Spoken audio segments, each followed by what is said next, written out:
My name is Jessica Moore, and I was born in Portland, Oregon, a city where it rains more days than it shines, where the clouds hang low like they're listening to your secrets. I grew up in a white two-story house on Riverside Lane, a place that smelled of cedar and old books, with roses my father planted around the porch and a swing he built for me when I was 8. That house was my world, warm, steady, and full of the kind of love that makes you think nothing bad could ever touch you. For most of my life I believed that, until the night everything I knew was taken from me. My father, Michael Moore, was the heart of that house. He was a quiet man, tall and kind, with hands rough from years of working in construction, and eyes that carried a constant calm. He loved to hum old country songs while making coffee every morning and used to say, "A house isn't built from bricks, Jess, it's built from love." He meant it too. I remember the way he'd look at my mother Elaine, back when things between them still felt like love, before money and bitterness started eating away at her heart. My mother was beautiful, but her beauty had a sharp edge. She came from a wealthy family in New York, and she often said marrying my father was the worst financial decision of her life. I used to hate when she said things like that. My father would just smile and tell her that money couldn't buy peace, but she never believed him. By the time I was 15, they slept in separate rooms. When I was 18, she started spending more time out of the house than in it. When she finally remarried after Dad fell ill, she said it was because she needed stability. I didn't understand then that stability was just her polite way of saying money. Dad's death came on a rainy night in April. The thunder had rolled across the sky all day, and the windows rattled in their frames as if the storm itself was trying to get inside. I remember sitting by his bedside, holding his hand while he slept, the oxygen machine beeping quietly beside him. He had been sick for months, lung cancer, the doctors said, but he never let me see how much pain he was in. That night, when his breathing grew shallow, he squeezed my hand one last time and whispered, "Take care of yourself, Jess, and don't ever let anyone take what's yours." He was gone before morning. The funeral was small and gray, just like the sky. People came from all over Portland, old friends, neighbors, men who had worked with him. They told stories about how he'd fix things for free, how he'd give money to people who needed it more than he did. I stood there, numb, holding a single white rose, and tried not to cry. My mother didn't shed a tear. She wore a black coat, a pearl necklace, and an expression so cold that even the priest looked uneasy. Beside her stood Richard Cole, her new husband, a man with slicked back hair and a smile that never reached his eyes. He worked in finance, drove a black Mercedes, and always carried the smell of expensive whiskey and arrogance. After the funeral, I thought maybe we'd have time to grieve together. Maybe we could start over. But I was wrong. A week later, I came home from the grocery store and found my suitcase sitting by the front door. My mother was sitting in the living room, sipping wine, her legs crossed neatly like she was waiting for an appointment. Richard was standing behind her, arms folded. I froze when I saw them. "Jessica," my mother said, not even looking up at me, "it's time for you to go." I thought I had misheard. "What do you mean?" She sighed, finally setting down her glass. "You can't live here anymore. You're an adult. You need to take care of yourself. The one who spent money on you is gone." For a second, I couldn't breathe. The words hit me like cold water. "You're talking about Dad," I said quietly. Her expression didn't change. "I'm talking about reality," she replied. "I can't afford to keep you here, and Richard and I need privacy. You should find a job, maybe rent a small place somewhere." Richard smirked, not even pretending to care. "You're young, Jessica. You'll figure it out," he said. I stared at them both, my heart pounding so hard I thought I'd faint. "She's been gone for 1 week," I whispered. "And you're already throwing me out?" My mother stood up, her voice sharp. "Don't make this harder than it needs to be. Take your things and go before I lose my patience."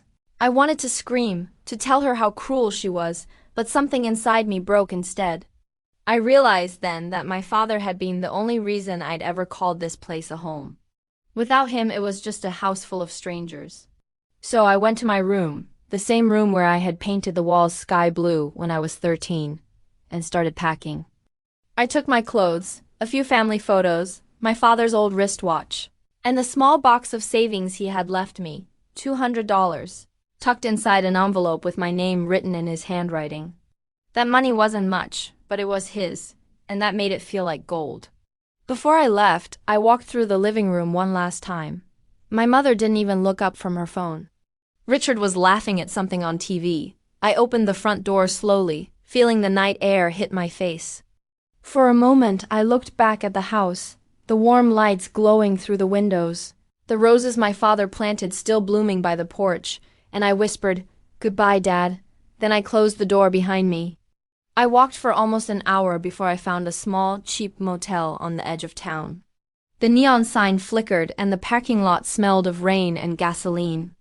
I checked in with a trembling hand and handed over $50 for the room. The bed was rough, the air conditioner rattled, and the walls were thin enough that I could hear someone arguing next door, but at least it was quiet. At least it was mine, for now. That night, as I lay staring at the cracked ceiling, I felt more alone than I ever had in my life. But somewhere deep inside me, a small voice whispered that this wasn't the end, that my father hadn't raised me to give up. I didn't know then what the next morning would bring, but I promised myself that one day I would come back to that house. Not as a guest, not as a child, but as its rightful owner. And I meant every word of it. I woke up before dawn, the sound of rain tapping against the thin motel window. The ceiling was cracked and yellowed, the air smelled faintly of damp carpet and stale smoke, and my clothes were still half unpacked from the night before. I had barely slept. Every time I closed my eyes, I saw my father's face, calm, gentle, and full of warmth, and then my mother's cold expression as she told me to leave. It was like living the same nightmare over and over again. I sat up slowly and pulled the blanket around my shoulders. The old heater in the corner rattled uselessly, blowing air that felt no warmer than the wind outside. I looked at the clock on the wall. It was just after 6 in the morning. I had $20 left in my wallet and a heart full of questions that no one seemed willing to answer. For a moment, I thought about going back to Portland to confront my mother, but what good would that do? She had made her choice. I was on my own now. I got dressed, washed my face in the cracked bathroom sink, and was about to head out to find breakfast when my phone started ringing. The screen showed an unknown number from Seattle, Washington. My first instinct was to ignore it. I didn't know anyone there, but something told me to answer. "Hello?" I said, my voice hoarse. "Is this Jessica Moore?" a man's voice asked. It was deep, calm, and professional. "Yes," I replied cautiously. "My name is Howard Bennett," he said.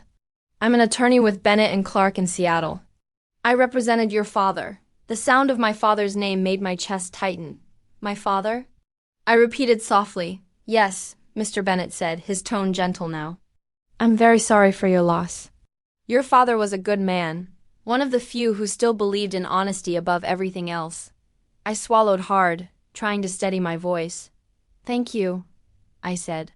"Why are you calling me?" There was a short pause before he continued.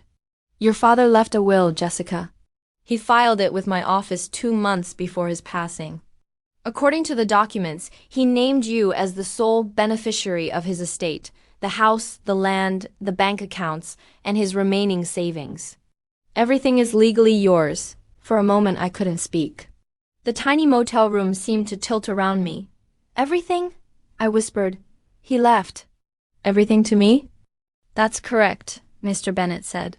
He was very clear about it. He wanted to ensure you were protected. In fact, he specifically mentioned that your mother was not to have access to any of his assets. He told me, and I quote, that Elaine's love for money will ruin her one day, and I will not let it ruin my daughter too. Tears welled up in my eyes before I could stop them. My father had known. He had seen what I couldn't, the greed behind my mother's smile, the selfishness she'd hidden for years. Even as he was dying, he was still trying to protect me. "I didn't know," I said quietly. "She kicked me out of the house last night. She said the one who spent money on me was dead." There was a long silence on the line. Then Mr. Bennett sighed heavily. "I'm truly sorry, Jessica. Your father suspected she might do something like this.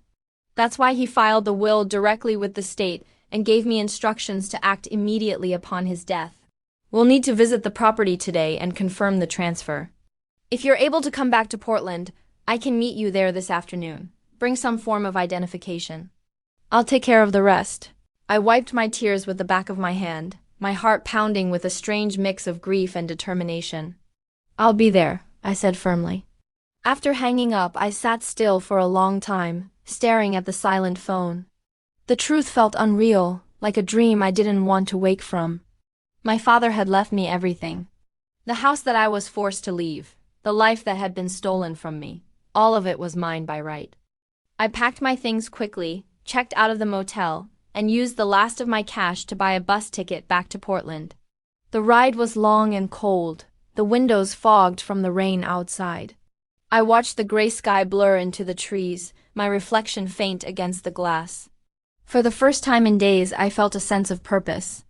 I wasn't just running anymore, I was coming back for what belonged to me. When the bus finally pulled into the downtown station, I stepped out into the damp air and took a deep breath. The city smelled like rain and coffee, familiar, comforting, but distant somehow. I hailed a taxi and gave the driver my old address on Riverside Lane. As we drove through the quiet neighborhoods, my heart beat faster with every turn. The house came into view at the end of the street, its white paint glistening wet under the gray sky. The porch lights were still on, and through the living room window, I could see movement, my mother, pacing, a wine glass in her hand. Richard sat on the sofa, his arm draped lazily over the backrest. The taxi stopped in front of the gate, and I paid the driver with trembling hands. Standing there, soaked in the drizzle, I realized that I wasn't alone. A black sedan pulled up behind me, and Mr. Bennett stepped out, wearing a long coat and carrying a leather briefcase. 2 uniformed police officers followed him. "Miss Moore?" he asked, giving me a small nod. "Yes," I said, my voice barely steady. "Don't worry," he said gently. "Everything is in order. We're just here to ensure a lawful transition." We walked up to the front porch together. I could hear my heart pounding in my ears. Mr. Bennett knocked firmly. Inside, footsteps approached, and then the door opened. My mother stood there, startled. "Jessica, what are you doing here?" I looked her straight in the eyes. "Taking back what's mine." Her lips parted, but before she could speak, Mr. Bennett handed her a sealed envelope. "Mrs. Cole, I'm Howard Bennett, attorney to the late Mr. Michael Moore. This is a legal notice confirming the execution of Mr. Moore's last will and testament. As of this morning, ownership of this property and all associated assets have been transferred to Miss Jessica Moore." Richard came up behind her. His face twisting in disbelief. "This is a joke," he barked. "You can't just— The documents are filed with the state of Oregon," Mr. Bennett interrupted calmly. "This is entirely legitimate," he turned to the officers. "Please ensure everything proceeds peacefully." My mother's face turned white as paper. She looked at me, her eyes full of shock, and maybe deep down, a flicker of fear. I didn't say another word. I simply stepped past her into the house that was once mine, my father's voice echoing in my heart, "Don't ever let anyone take what's yours." That morning, for the first time since his death, I felt like I was finally keeping his promise. The moment I stepped inside the house, the air felt heavier, like every wall remembered what had happened the night I was forced out. The scent of my father's cologne still lingered faintly in the hallway, hidden beneath the sharp perfume my mother wore. My heart pounded as the front door clicked shut behind us, the echoes spreading through the quiet rooms. It was strange being back in a place that felt both like home and like a battlefield. My mother stood frozen near the sofa, her glass of wine trembling slightly in her hand. "Jessica?" she said, her voice tight, as if she couldn't believe her eyes. "What on earth are you doing here?" Before I could answer, Mr. Bennett stepped forward, his expression firm but polite. "Mrs. Cole," he began, "under Oregon state law, your late husband's estate now legally belongs to his daughter, Miss Jessica Moore. The property transfer is complete. You and your husband are required to vacate this house within 24 hours. For a moment, no one moved. Then Richard jumped to his feet, his face turning red. "That's ridiculous," he shouted. "This house was Michael's. Elaine's his widow. She's entitled to half at least." Mr. Bennett didn't flinch. "Mr. Cole, the will was very specific. Mr. Moore excluded Mrs. Moore from inheritance for reasons he clearly stated. I can show you the court-certified document if you wish," He opened his briefcase and held out a copy of the will, the bold black letters of my father's name stamped across the top. My mother's lips parted slightly as her eyes skimmed the paper. Her face went pale, and for the first time in my life she looked afraid. "This can't be right," she whispered. He wouldn't do this to me. He did, I said quietly, my voice steady even though my heart was racing. Dad knew who you were. He knew how you treated him, and me. That's why he made sure I'd be protected. Her hand trembled as she tried to hold her composure. "You don't understand, Jessica. You're too young to manage something like this. You'll ruin everything your father built." "I won't ruin it," I said. "I'll protect it, the way he wanted." The two police officers standing by the door exchanged polite but firm glances. One of them, an older man with kind eyes, stepped forward and spoke gently. "Ma'am, we're just here to make sure everything stays civil. You can gather your belongings, but you'll need to leave by tomorrow afternoon." Richard started to protest again, his voice rising, but my mother placed a hand on his arm. "Stop," she said quietly, though her tone shook. "Let's go upstairs." They disappeared down the hall, and I stood there, frozen, listening to their footsteps fade. When the sound of their voices was gone, Mr. Bennet turned to me. "You handled yourself well," he said softly. "Your father would be proud." I nodded, but my throat felt tight. "Thank you," I whispered. "For everything," he smiled faintly. "I'll finalize the paperwork first thing tomorrow. After that, this house is entirely yours. No one can take it away again." After the officers and Mr. Bennet left, silence filled the house. A deep, almost painful quiet. I walked through the living room, touching the back of the old armchair where my father used to sit every evening, reading the paper. I could almost see him there, smiling at me, asking about my day. The sun had already begun to set, spilling orange light through the big windows. Dust floated in the beams like tiny memories suspended in the air. I walked to the piano by the window, the one Dad had surprised me with on my 12th birthday. My fingers brushed the keys, and a single note echoed through the room. It was out of tune, but the sound made something inside me ache. Upstairs, I opened the door to my old bedroom. It was exactly as I had left it, the bed unmade, the sky-blue walls faded from time. I sat down on the edge of the bed and ran my hands over the quilt my grandmother had made. I hadn't realized how much I missed this room until now. It was where I'd stayed up late studying, where I'd laughed with friends, where I'd cried after my parents' fights. Every inch of it carried a piece of my past. I heard faint noises downstairs, the sound of drawers opening, the thud of boxes being packed. My mother and Richard were gathering their things. I didn't go down to watch. I didn't want to see the hatred in her eyes or hear her excuses. Some goodbyes didn't need words. When the house finally went still again, I walked into my father's study. It smelled of leather and dust, like an old library. His desk was still covered with papers, neatly arranged the way he always kept them.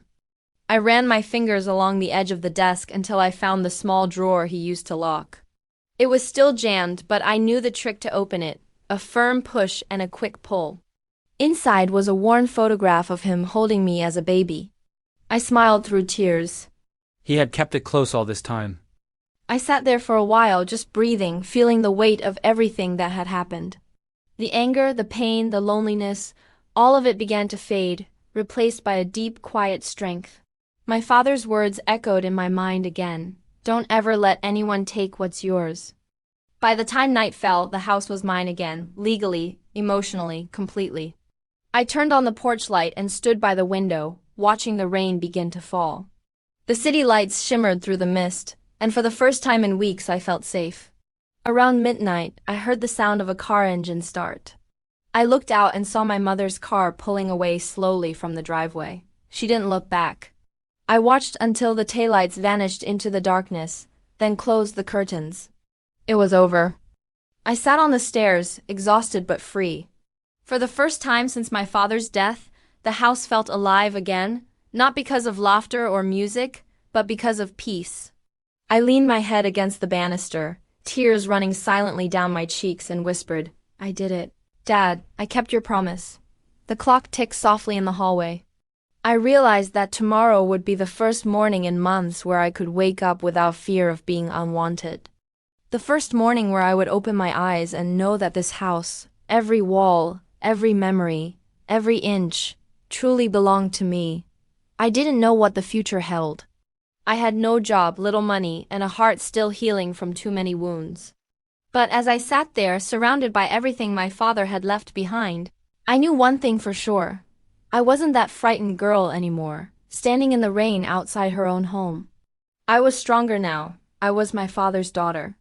And that was enough. The weeks after reclaiming the house were both peaceful and haunting. The silence that once frightened me now felt like company. I woke up early each morning, brewed coffee in the same kitchen where my father used to hum old songs, and watched the sunlight spread slowly across the wooden floorboards. For the first time, I felt like I belonged again, not as someone's daughter or burden, but as myself. But living there alone wasn't easy. Every corner of that house whispered memories, my father's laughter, my mother's sharp words, the faint smell of sawdust from his workshop. Some nights I'd find myself standing at his study door, expecting to hear his voice again. Grief has a strange way of fading and returning like a tide. Just when you think you're steady, it pulls you back under.